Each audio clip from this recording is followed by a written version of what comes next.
Un niño de 8 años era duramente maltratado físicamente por su padre y finalmente la Codeni de Acapiatá logró rescatarlo. El progenitor ahora se expone a una imputación por violación del deber del cuidado. Las lesiones están a simple vista.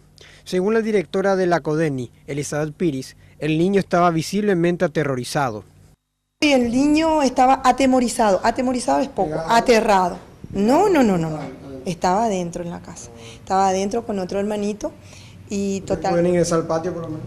Al patio sí, al patio ingresamos, el señor sale después a recibirnos y empezar a hacer su descargo, ¿verdad? Pero el niño por ningún motivo no quería que nos acerquemos, no sabemos qué le habrán dicho, ¿verdad? Pero corría por el patio, no le podíamos hablar. El niño vivía además con su madrastra y 2 hermanos. La prepotencia de la mujer era muy notoria. Es muy fácil notar en el cuerpito del niño de que hay cicatrices más antiguas y cicatrices más es decir, no cicatrices, rastros nuevos. ¿Y la madrastra qué hacía en ese momento? Tiene una actitud bastante especial, podría yo decir, una cara, tal vez, no sé si... Y bueno, que toda la culpa lo tenía el padre.